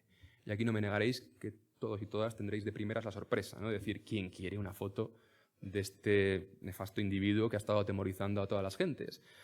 Igual hay que hacer la reflexión mirándonos a nuestro presente, ¿no? ¿Quién hubiera comprado el libro de José Bretón, que hasta hace unos meses nos ha traído de cabeza viendo si era legítimo y desde luego ético plantear semejante propuesta, ¿no? Pues la licencia se solicita, se hizo esperar, pero llegó. Lógicamente que llegó, y el negocio, por tanto, por macabro que nos pueda parecer, se dio. Fijaros que en esta otra foto, mucho menos conocida, ya veis que está el sello del propio Muri Yuste, que abajo está la indicación de Mur fotógrafo, está incluso la calle donde tendría su local, San Antonio 21, y es que en prensa, durante el periodo en el que Garayo estuvo encarcelado, y es que lo curioso es que Garayo dio mucho que hablar porque entre que le detienen, le enjuician, se determina que va a ser ajusticiado y llega la resolutiva condena, ¿no?, pasa mucho tiempo, pasa suficiente tiempo para que por allí se asomen un montón de curiosos. Pues fijaros que en marzo del 81 el anunciador vitoriano dice así: la librería española, cita en esta ciudad, Plaza de Bilbao número 1, ha repartido una circular anunciando que, próximo a dictarse el fallo de justicia contra el célebre Juan Díaz de Garayo, a fin de satisfacer la curiosidad pública, excitada por tan célebre proceso, el hábil y reputado fotógrafo señor Moore ha obtenido el permiso para retratarlo, reuniendo después varias fotografías de tan famoso criminal, las cuales, según especial mandato, no se pondrán a la venta hasta el día en que se cumpla el fallo. La persona que desee adquirir la propiedad de venta de estas fotografías en una población cualquiera puede dirigirse al fotógrafo en la calle San Antonio Vitoria o a la citada casa, quienes le enterarán de las condiciones en que harán la cesión. O sea, que esto puede ser un asunto que llegue a otros kioscos, a otras librerías, a otros fotógrafos que quieran replicar y sacar también provecho y tajada de este asunto, ¿eh? Pues bien, aparte de explicar dónde y cómo se podrán adquirir las fotos, también la prensa mencionó lo siguiente: para el día referido se pondrá a la venta un curiosísimo folleto que, con el título El Sacamanteca, su retrato y crímenes, se le ha encargado que escriba el reputado y conocido publicista don Ricardo Becerro de Bengoa, suministrándole los más auténticos datos, de cuyo interesante trabajo se hará una gran tirada al precio de una peseta al ejemplar. Había más que voluntad, desde luego, de que todo el mundo tuviera acceso a estos materiales, tanto a la foto como seguramente este relato que apuntan ahí, que será sumamente verídico por la autenticidad de los datos. Y si lo piden a Becerro de Bengoa, que nos lo pintan como publicista, que esto también lo pone hoy en Wikipedia, y yo siempre lo he leído, y mira que también he analizado y estudiado la figura de Becerro, fue muchas cosas. Pero bueno, publicista puede que lo fuera por la capacidad que tenía de estar en el momento justo vendiendo proyectos de estas características, ¿no? Y realizando, desde luego, redacción, no solo en este caso, como en otros muchos, en centenarios y momentos señalados, pues de títulos y de textos verdaderamente acordes, ¿no?, al sentir de un momento, ¿eh? El libro de Becerro, además, tiene una singularidad. El título no es casual. Cuando dicen ahí que se titula El Sacamanteca, su retrato y sus crímenes, no es que tenga un retrato escrito, es que tiene un retrato físico. Es el primer libro que en nuestra ciudad se publica con una ilustración fotográfica que va adherida en la portadilla, ¿vale? Es esa que veis ahí. Es otra, diferente. Estamos viendo un montón de fotografías distintas del mismo personaje. Y fijaros este recorte que os traigo. Se ha puesto a la venta en este día, porque esto ya es el momento justo posterior a la ejecución, un notable folleto con la descripción de los crímenes, con un magnífico retrato suyo en fotografía, escrito por un distinguido publicista vascongado y sacado por el reputado fotógrafo señor Moore. Me encanta la frase final. Aquí no solo estos dos personajes de los que tenemos nombre y apellidos sacaron tajada, ¿eh? Los ciegos han vendido también, como de costumbre, curiosas copias acerca de este hombre extraordinario. Os podéis imaginar que en esa parte todavía más popular, si cabe, venderían pliegos de cordel. Estarían realizando unas últimas narraciones, quizás a modo, ¿no?, de pequeño cómic en miniatura, con algún tipo de coplilla, ¿no?, de distinto verso, de lo acontecido en esos años precedentes y supuestamente también, me imagino, de la muerte y final, ¿eh? Estos retratos, en realidad, no solo sirven para satisfacer la curiosidad pública, sino que me da la sensación de que serán de las primeras fotografías de un individuo cualquiera, popular por su trayectoria criminal, no por otra razón, procedente desde luego de un estrato de la sociedad sumamente bajo, de las primeras que serían discutidas, y discutidas en un tema que todavía hoy es clave, ¿no?, la veracidad del medio fotográfico, hasta qué punto es algo de lo que nos podamos fiar, cuánto tiene de verdad una foto, ¿no? Resulta que quienes habían defendido durante todo su proceso que Garayo estaba enajenado y que por tanto no había de ser ajusticiado en el garrote vil, sino que debería de pasar a una institución psiquiátrica que velara en el resto de sus días por su vida, pues aducieron que esas fotos eran nefastas. Y fijaros cómo lo describen, ¿eh? La fotografía que acompaña al folleto es de lo menos real que puede dar la cámara oscura. No tanto por la tosquedad de los detalles, sino también por las violentas posturas en que colocaron al retratado, con grave detrimento de la verdad. Claro, esto sentó como una patada en el culo tanto al propio Pedro Murilluste como a algunos intelectuales locales que habían estado más que implicados en el caso. En concreto, el médico que defendió la postura contraria durante el proceso, defendiendo que era un tipo común y corriente, consciente de sus actos y que por tanto enajenado no estaba, más allá de que se le pudiera conceder el indulto, él defendió que estaba en sus cabales, fue Ramón Apraiz. Y Ramón Apraiz tuvo que salir a debatir este tema. Y fijaros lo que dice. Solo puedo consignar que a cuantas personas han visto las 12 o más tarjetas de distintos tamaños y con variadas posturas, he oído decir que estas eran naturales y el parecido exactísimo, notando tan solo en el retrato la falta de toques que ordinariamente se emplean para suavizar o hermosear el semblante, disminuyendo arrugas, embelleciendo los ojos, cuyos retoques aquí no se han dado para que el retrato sea un retrato verdad, aunque exponiéndose a que se le considere tosco. Ahí dice que a otras muchas fotos les hacen retoquitos como usamos hoy el Photoshop, pero no vas a hacer lo propio, ¿no?, con Juan Díaz de Garayo. Quieres exponer efectivamente esa foto verdad a la que él alude, ¿eh? Y son, dice él, entre 10 y 12. Hay un montón de distintas tomas, ¿no? Aquí os muestro dos que parecen idénticas y no lo son. Fijaros en la mano. En una está la pipa y en la otra desaparece, como por arte de magia. Y es ligero, ¿no?, el giro también de la cabeza, ¿eh? Aunque la postura y desde luego el momento es el mismo, es idéntico, es una realizada justo de forma continua a la siguiente, ¿eh? Esta es la que vemos de lado y de repente aquí se nos muestra de 3 cuerpos y con la pipa también sostenida. Y estas no las conocíamos hasta hace unos pocos años y seguimos casi sin conocerlas porque de primera mano no las hemos podido ver. Estas fotografías que ahora os enseño, son un total de 4, están todavía hoy a la venta. Las localizó, las consiguió un anticuario de Budapest. Ahora enseguida vais a ver que quien tenga curiosidad esta misma noche, por una suma bastante cuantiosa, puede adquirirlas. Y yo las localicé en tiempos de pandemia, estando en mi casa aburrido, como tantos y tantas, en esos meses que no sabíamos muy bien qué hacer, pues me puse a revisar este caso que había estudiado con anterioridad y de la manera más tonta en Google Images, sin hacer ninguna búsqueda científica, ni ningún archivo, ni ningún lado, me salieron unas imágenes que yo identifiqué porque conocía los rasgos del individuo, ¿no? Y que pude efectivamente constatar que eran fotos hasta el momento inéditas, al menos en Vitoria, de Juan Díaz de Garayo, de esas que realizó durante el proceso Pedro Murilluste. Estas dos son curiosas porque nos lo presentan un tanto más vivo, creo yo, ¿no? Es una fotografía, yo creo, que en este sentido de realidad, más atractiva quizás de las que hemos visto hasta el momento. Y esta es con la que empezamos, la fotografía del cogote, que en principio para cualquier individuo valdría entre poco y nada, ¿no? No resultaría para nada resolutiva. ¿Por qué hacer una fotografía de la espalda, más allá de ese elemento pericial, ¿no? De querer tener perfiles, ¿no? Es extraña, ¿vale? Pero en el caso de Garayo es sumamente relevante, porque debéis entender que durante todo este proceso hubo incluso quien habló de que su anatomía y de que su cráneo podía compararse con el de un neandertal brutal. Becerro de Bengoa señala que tenía relevantes irregularidades, ancha en su base de oreja a oreja, más larga en esta línea que de delante a atrás. Y fijaros lo que dijo otro ilustre personaje que aterriza en Gasteiz el día antes de ejecutado Garayo, visitándole en capilla y lamentándose de no poder salvar, dice él, a un loco, porque considera que Garayo está siendo condenado a muerte de forma injusta. Dice así: volvió hacia nosotros el rostro y adiviné algo como miradas entre los ojuelos bizcos y semiocultos por los robustos y salientes arcos de las cejas. Conservaba la cabeza semidoblada sobre el pecho e inclinada al lado derecho. En aquella posición asombraba la deformidad de la parte posterior de la cabeza. Tenía gran semejanza con un pilón de azúcar truncado. De tal suerte contrastaba el vértice de la cabeza con la anchura de la base de la misma. Si uno lee esto piensa, madre mía, una cosa verdaderamente monstruosa. Si volvemos atrás, yo no veo nada realmente demasiado excepcional, ¿vale? Me topo con una anatomía bastante común, bastante corriente, pero este debate que se dio sobre las fotografías, os podéis imaginar que una vez ejecutado Garayo también se plasmó en la mesa de autopsias y que trataron de buscar también esas mismas diferencias sobre el propio cadáver de este individuo. Pues bueno, una manera creo que inusual de abordar la figura de Garayo, como os decía, por 2.200 euros. Están todavía hoy a la venta en Foldbari Books, que parece ser que es una librería en realidad de Budapest.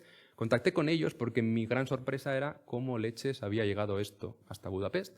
Y me dijeron que era una subasta en lote que compraron en Madrid, dentro de la cual, de pura chiripa, acabaron estas imágenes.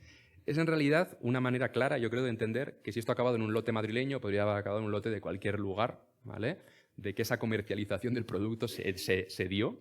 Y siempre, a modo de broma, suelo decir que rebusquéis en vuestro álbum familiar, porque podría haber que tengáis una junto a vuestros más allegados, de un tipo de espaldas que os habéis creído siempre, que es el abuelo tal, fulano o mengano, ¿no? Como decía Pérez Galdós, y sea que alguien compró, ¿no?, esta foto y la tuvo ahí, la entremezcló y acabó en el lugar más insospechado.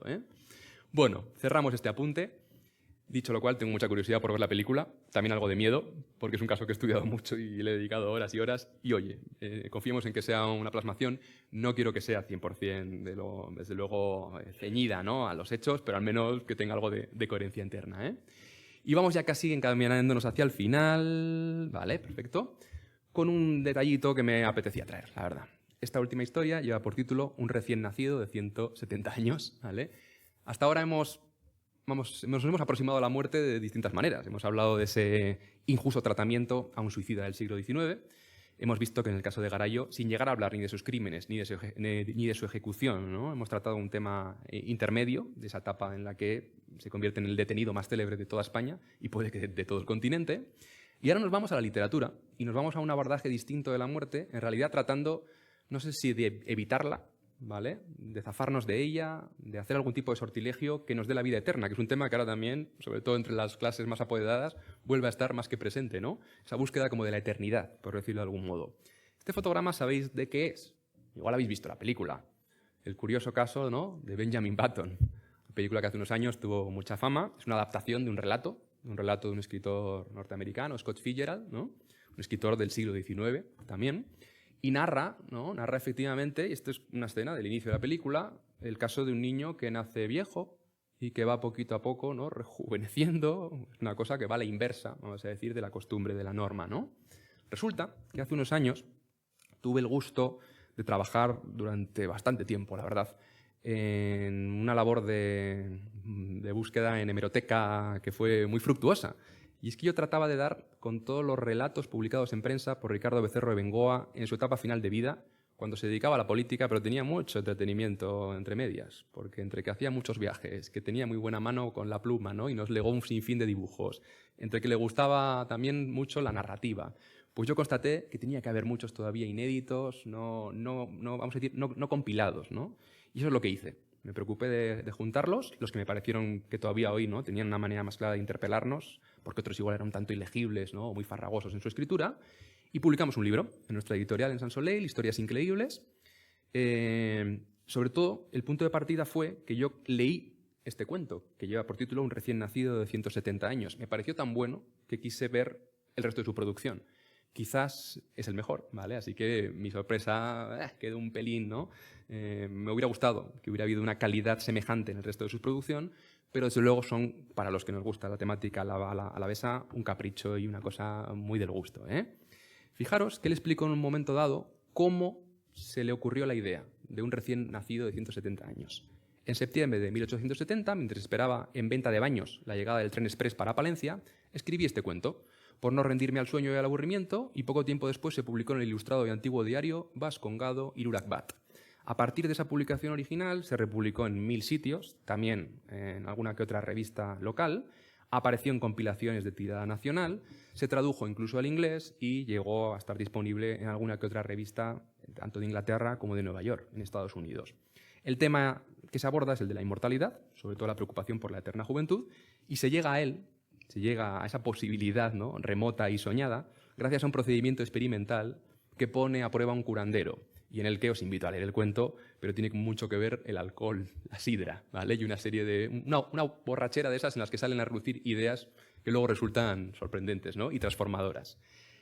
Me parece a mí que es un exponente insólito, apenas continuado, ¿no?, de la literatura fantástica en nuestra provincia. Me atrevería a decir que en todo el País Vasco, la verdad, no hay demasiados ecos semejantes. Aquí os traigo alguna de las ediciones, en la revista Contemporánea, en la edición de 1882, lo veis ahí. Un recién nacido de 170 años, lo vemos en el Almanaque de la Ilustración de 1888, tuvo mucha fama, por tanto, tuvo mucha popularidad, ¿vale? Y me gustó mucho al elaborar este libro, esta compilación de cuentos, tratar de entrever cómo le llegaba a Becerra de Bengoa el gusto por ese tipo de narrativa que solemos asociar a otras latitudes, ¿no? Fijaros lo que dijo en 1882. Es una manera de entender que seguramente la narrativa oral que él había escuchado de sus abuelas, de la gente más cercana y próxima, es la que le lleva, efectivamente, a decantarse por este tipo de relatos, ¿eh? Al pie de Amboto y de Mañaria, en los valles de Ayala y de Léniz, en el límite guipuzcoano-navarro, en las pobres casas de los pueblecitos de la costa, he oído contar y se cuentan, después de los ricos sorbos de la cena de invierno, cuentos y fantasías tan de relieve y tan admirables como las más subidas y terroríficas de la Germania y de la Escandinavia. Al terminar este relato, fijaros también lo que cuenta. La literatura de las maravillas y de los cuentos estupendos está de moda. De Alemania y de Francia nos envían volúmenes archicélebres que ponen los pelos de punta y que prueban que por allí se pasa el tiempo y se entretiene la imaginación gustando manjares fuertes. Yo, que tenía en mi poder este legajo de increíble historia, no he vacilado en cambiarle los nombres de los caseríos y de sus dueños y en darle a luz por seguir la moda. Nuestra tierra tiene, como la del Rin y la del Elba, sus noches tristes, sus pipas encendidas, sus patriarcas, sus filósofos y sus bodegas de sidra y de chacolí, en vez de las de aguardiente de cerezas y cerveza. ¿Por qué no he de contar yo sus narraciones excéntricas y originales? ¿Nos han enviado los extranjeros una más original que esta? Pues yo os iré relatando algunas tan nuevas y tan increíbles como ella. Y así lo hizo, porque la verdad que después de escribir este relato vinieron otros muchos, y como me gustaría que si no sois lectores os animarais algún día o a comprar el libro, a ir a la biblioteca y echarle un vistacito al menos a un recién nacido de 170 años, os voy a leer el punto de partida porque creo que engancha. Y como no voy a continuar con él, vais a estar obligados prácticamente a acudir a localizarlo, ¿eh? Una tarde de agosto del año pasado, llegué rendido de correr por las montañas a los caseríos de Berunegui, cerca de la villa de Legutiano, a la sazón en que marchaba hacia el cementerio un pequeño cortejo de aldeanos acompañando el cadáver de un niño que, rodeado de flores y recostado en una almohada, lo llevaba una vieja sobre un cunacho en la cabeza. ¿De quién era el niño?, pregunté. Nadie lo sabe, me contestó un aldeano amigo. Cosa más rara. Lo hallaron desnudo allá en la cañada, hace como cosa de un año. Lo recogieron en la casa de Gusurrandi, que Gusurrandi es Gesurrandi, mentira grande, ¿no? Y poco a poco se ha ido encogiendo, dejando de mamar y poniéndose colorado como si acabara de nacer. Cosa más rara. Tiene arrugas en la cara como un viejo y lleva los dedos de las manos manchados como los de los que fumamos en pipa. Excitada sobremanera mi curiosidad, me uní al acompañamiento con objeto de ver el cadáver. Antes de depositarlo en la fosa, mientras las mujeres lloraban, lo examiné. El aldeano tenía razón. Aquella criatura tenía un aspecto incomprensible. Suponeos un recién nacido con la frente y las mejillas surcadas de arrugas duras y callosas, con una expresión llena de inteligencia en sus ojos entreabiertos y con las yemas de los dedos índice y pulgar de la mano izquierda tostadas, ennegrecidas y amarillentas como las de los fumadores. Enterróse el niño, hicieron 1000 aspavientos las mujeres y volví a ver un negui con los del entierro para pasar la noche en la casa de Gusurrandi, precisamente. ¿De qué ha muerto ese niño?, pregunté a los caseros. «Ay, señor», me dijo el alma de la casa, «eso debe ser asunto de sorguiñas o brujas, porque cosa más rara no se ha visto en el mundo. Cuando le recogimos en el campo, comía maíz y carne picada y potaje también. Después se le cayeron 4 dientes que tenía y no pudo comer. Le dimos leche y con ella ha vivido hasta ayer mismo. Antes era bastante grandecito y poco a poco se ha ido quedando en la mitad, pero lo más raro era que miraba como un hombre y se movía como si quisiera hablar, y estaba siempre agitado y lloraba de una manera extraña, y parecía que entendía todo lo que hablábamos». «¿Y no sospecha usted de dónde pudo venir?» «No, señor. Un día, al volver de trabajar del campo, le hallamos casi desnudo entre unas ropas viejas. Nos dio gran lástima y le recogimos. Entre las ropas tenía un rollo de papeles y una pipa. ¿Dónde están esos objetos?» «En el baúl los tengo», añadió el amo de casa. «Pero como yo no sé leer, jamás he empezado a sacarlos de allí. Además, un día se los enseñé al señor cura y me dijo que estaban escritos en un vascuence que él no entendía». Os podéis imaginar que Becerro los coge, los lee y nos cuenta lo que sucedió, ¿vale? Así que a partir de aquí encontraréis la resolución. Como ilustración a este final, que es ya casi el final de la charla, he traído ahí una cosa también singularísima y que está por estudiar. Antes hablábamos de fotos de sanguinarios criminales. También hay tradición en Álava, aunque escasa, de retratos post-mortem. En este caso es una fotografía conservada en el Archivo del Territorio Histórico de Álava, la colección de los Barona, en este caso es Soledad Beltrán de Salazar, y es una niñita, ¿no?, más o menos colocada tal cual nos describía Becerro a ese recién nacido de 170 años, con florecilla alrededor, reconvertida en angelito. Quería terminar con esto, con esta imagen, que cuando la encontré hace ya un montón de años me dejó también sorprendido. Y así, mira, cierro del 1801 al 1901. Es un recorte del Heraldo Alavés, del 26 de enero. Acaba de empezar el siglo, ¿no? Y en Vitoria tenían una preocupación, que me parece muy interesante que la saquemos a colación. Fijaros que la columna dice «no es bastante». En ese momento estaban a puntito de ajusticiar en la capital a un criminal. Había asesinado, si no recuerdo mal, a un guardia civil y había dejado malherido a otro policía. Y en este crimen pasional, decía la prensa, todo el movimiento cívico batalló por conseguir el indulto. ¿Qué les preocupaba? Ahora lo vais a ver. Les preocupaba que fuéramos la primera ciudad, la primera provincia, la primera región en la que se levantara el patíbulo en pleno siglo XX, ¿vale? Y dice así: «Los periódicos de estos días han dado cuenta de las gestiones llevadas a cabo en favor del desdichado La Torre, por distinguidas personalidades de Vitoria. El alcalde era Baráibar, justo en esa fecha, ¿vale? Pero no es bastante. No hay que contentarse con las gestiones oficiales reducidas a simples telegramas. El pueblo de Vitoria debe dar una gallarda prueba de vida. Debe acudir todo él a las gradas del trono, implorando el perdón. Ninguna ocasión tan propicia como la presente. Próximo a verificarse regio enlace, ¿no parece bien a los vitorianos abrir listas en que, después de felicitar a la bellísima joven, pronta a cambiar de estado, supliquemos interceda con su valimento, poderoso, acerca de la augusta señora, en cuyas manos está el ejercicio de tan sublime prerrogativa?» Igual os ha dejado un poco extrañados la cita, pero se va a casar una personalidad de la corona y era un momento ideal para que se suplicara el perdón, porque en un día de festejo no iban a pasar, desde luego, efectivamente, por el garrote a un criminal, ¿no? Al final, el último párrafo es el que me dejó a mí más sorprendido. «Para quienes estas razones no puedan conmover bastante, acuérdense de esta infeliz provincia. Que rebuscadores de curiosidades no logren consignar en el siglo XXI, entre sus inútiles datos, el baldón infamante de haber sido esta provincia el primer asiento del patíbulo en el siglo XX». Me sentí un poco identificado con la idea de rebuscador, de curiosidades, ¿vale? Inútiles datos, pequeñas pequeñeces, desde luego, pies de nota que de repente cobran una dimensión inusitada, ¿no? Es más o menos a lo que me estoy dedicando estos últimos años. Y, oye, pues lo lograron, porque, en este caso, os hago un poco de spoiler, la historia completa la encontráis en la web, este hombre salvó la vida. Al mes siguiente, en febrero, llegó el indulto y fue precisamente por esa tontería, porque iba a haber una boda regia y parecía un momento oportuno para reclamar, desde luego, y conseguir el indulto, ¿eh? Bueno, esta es la web, esta es un poco la parte más personal, ¿no?, que llevo estos años desarrollando. El resto de los proyectos, tanto la editorial como la medieval, tienen más predicamento y estamos siempre en contacto buena parte del público presente. Y voy a terminar con esta imagen que tiene también su gracia, porque a modo de provocación, ya que decía Jesús que en 2023 hizo una exposición sobre la revista Celedón, ¿no?, que era el anuario de fiestas más popular, que siempre nos presentaba cuál iba a ser, pues, la programación durante esos días. En realidad, si lo pensáis, Celedón es un redivivo, es un resucitado. Es una persona a la que se le concede licencia para venir a correrse una juerga una semana al año y baja del cielo procedente de la gloria, y en muchas, ¿no?, de las aleluyas originales, no en esta de Obdulio López de Uralde, pero sí en las posteriores de Escasena y de Mecachis, se ve a veces que San Pedro le abre la puerta y lo manda, a veces le da un empujoncillo y tira para abajo, a veces con el paraguas, otras cae desde luego haciendo como una suerte de slalom así con la faja. Pero hay algo de relación también en esta idea de resucitar año tras año un personaje que nos alegra la vida, ¿no? Así que nada, bueno, es que ricasco, muchas gracias. Ha sido una selección de 1000 otras cosas que podía haber traído, pero me parecía significativa.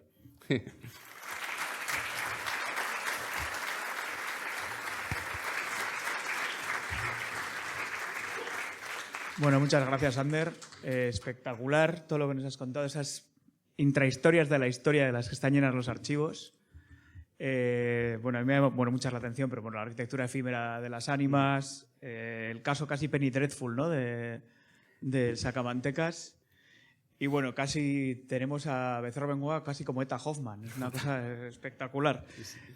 Si tenéis alguna preguntilla, el que sea, me decís, yo paso el micrófono porque lo está grabando Eloy, entonces para que pueda salir la grabación, así que si alguien tiene alguna pregunta. Oh, por allí, a ver.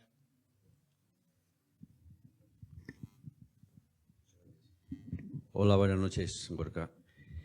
Me voy a meter en un pequeño charco, pero el caso de Gumersindo, la influencia de la Iglesia, el tema de los suicidados, los suicidios, tenemos aquí dos cementerios en Vitoria, uno es más antiguo, del siglo XIX, Santa Isabel, pero el otro, que es relativamente moderno, tiene el nombre del Salvador. Yo no soy ateo, pero supongamos que yo soy ateo, pues igual siendo municipal el cementerio, no me haría mucha gracia que mis restos fueran al cementerio de El Salvador si yo no creo en El Salvador. Podría ser el cementerio de Otazu, el cementerio de lo que sea. Sin más, espero que no haya ofendido a nadie. En el caso de Santa Isabel, bueno, ya supongo que sabréis que acabó en Santa Isabel, pero hubo otras muchas posibles ubicaciones, en el Altillo de Arana, en Judimendi. En todas ellas se buscaba que hubiera algún tipo de precedente religioso, en ese entonces más que justificado, una ermita, algún uso ya reiterado, ¿no?, tanto en lo espiritual como en la posibilidad de que alguien hubiera terminado enterrado ahí, aunque fuera de chiripa, y Santa Isabel cumplía con esos requisitos. En el otro, es verdad que podría renombrarse. Cuando se lo construye, lógicamente, todavía estábamos más que sometidos, ¿no?, a esa mentalidad y no quedaba otra alternativa. Pero bueno, sí, es una propuesta que podría tener su lógica, sin lugar a dudas. ¿Alguna cosilla más? ¿Alguna pregunta? ¿No? ¿Sí? ¿Nada? ¿Todo claro? Sí.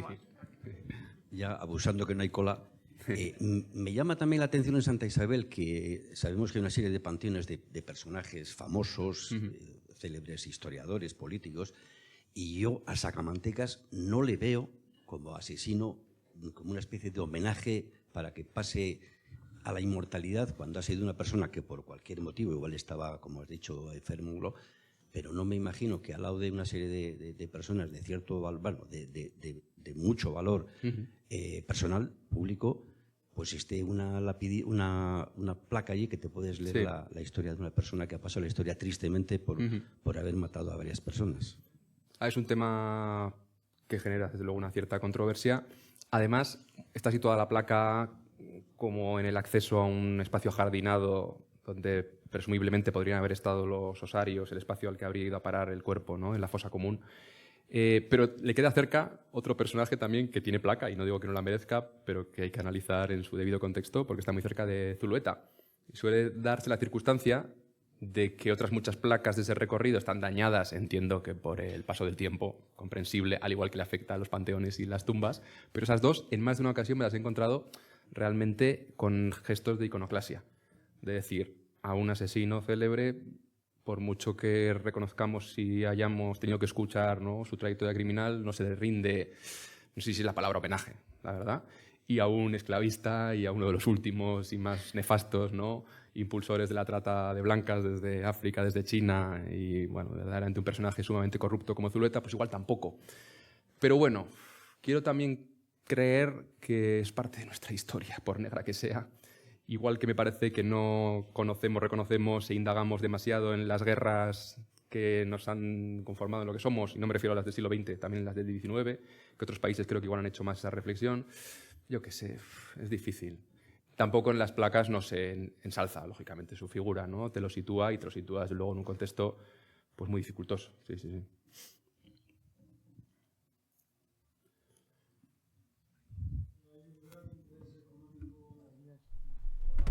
La película de Sacamantecas, pues digamos, no sé cómo se le puede rendir homenaje a un personaje así, habiendo personajes más... En ese caso, también si uno Digo, lo ahora piensa... no van a sacar la película del Sacamantecas. Sí, sí, sí. Creo que ahora, digamos, hay una promoción, ¿no? Llámale como quieras. Si lo pensáis, estamos rodeados de true crimes, ¿no? Y de estas narrativas que ensalzan crímenes de antes de ayer. Quiero creer que en ese sentido, por la misma razón que No sé empieza si a me he haber ya... explicado bien. ¿Eh? Me he explicado bien. Sí, sí, sí, sí. Pero creo que es que estamos consumiendo continuamente relatos de asesinos en serie que todavía hoy están en prisión, porque casi todos ellos estadounidenses, y nos han servido en bandeja mil y una producciones, por ejemplo, de Jack el Destripador, y las conocemos y las hemos visto. Pues bueno, este es nuestro pequeño granito de arena, una historia que es nefasta, que no es como para ensalzar, pero que entendida en su contexto, igual que este caso, que yo lo suelo analizar siempre desde esta perspectiva más científica, es fascinante. Nos guste o no, realmente es también un muy buen reflejo de una Vitoria en la que hubo, como decía antes, muchas luces, muchas sombras. Y esa peli, pues claro, lo que hay que ver es cómo lo enfoca, ¿no?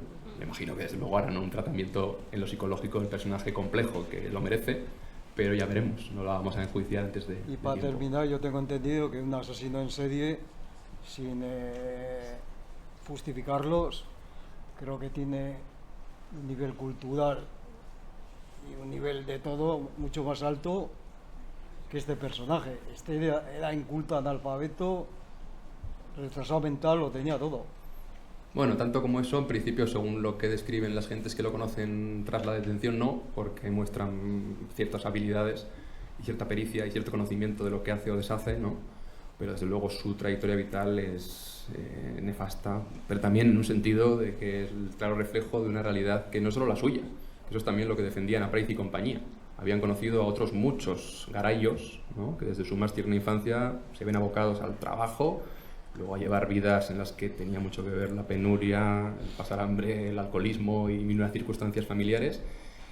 Y lo dices porque te parece como inusual que alguien tan inculto pueda desarrollar una trayectoria tan constante. Supongo que por otro lado las circunstancias de cómo y dónde asesinaba lo hacen más que posible. Paleto asqueroso. ¿Eh? Bueno, por aquí hay otra que le hemos cortado la pregunta. Mira, Ander, yo creo que tenemos que dejarnos de zarandajas y reconocernos como somos.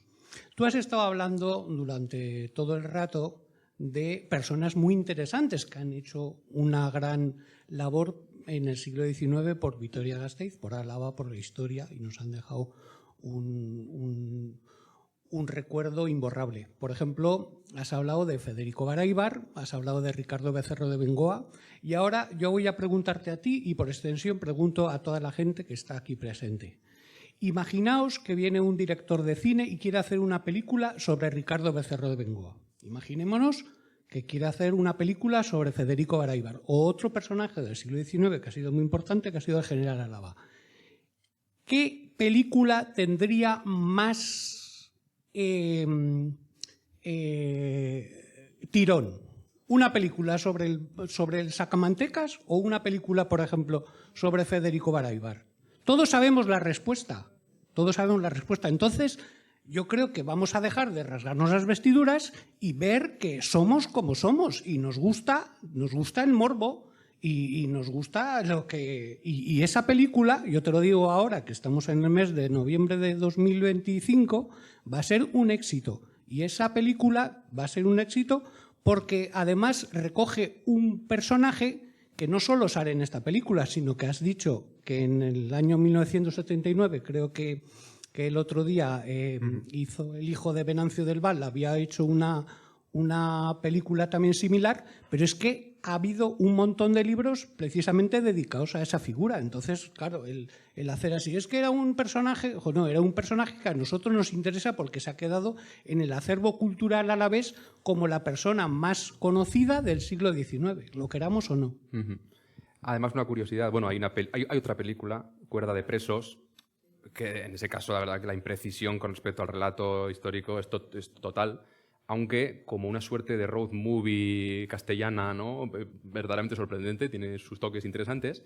Y luego, una cosa, creo, he querido entender que en la película igual ni siquiera Díaz de Garay es el protagonista único y exclusivo, porque creo que han tomado mucho de la figura de Pío Pinedo, el alguacil, policía, la persona que hubiera dado un poco con la identificación del personaje en última instancia. Podría haber escogido a Becerra de Bengoa y haberlo hecho de forma casi en las visitas periódicas que él efectúa en la cárcel o las informaciones que recibe. En realidad habrá, me imagino, que toda una playa de personajes alrededor.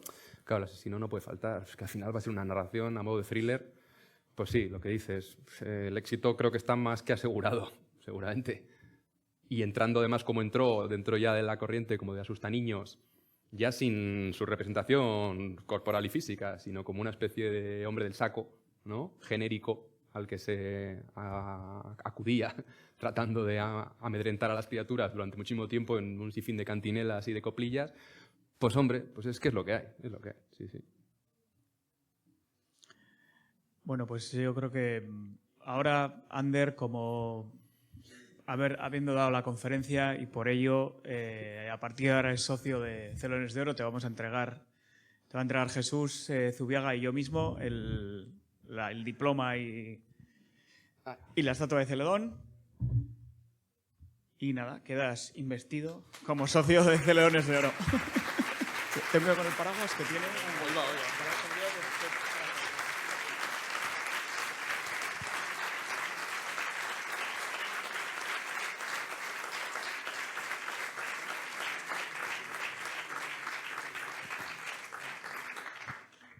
Mejor Celedón que el Sacamanteca. Vamos a quedarnos con lo festivo.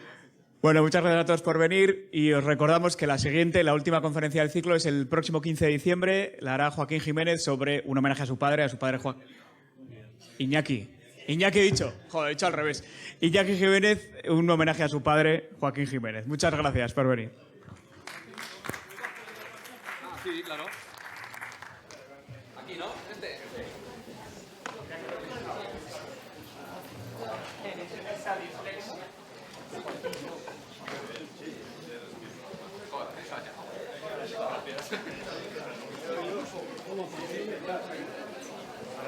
Ah, vale, hasta luego, Venga, lo mismo. Ya nos veremos.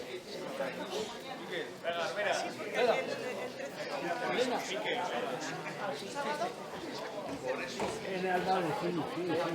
Creo que podré ir. Ya, sí, me han dicho. Esto no Nos vemos.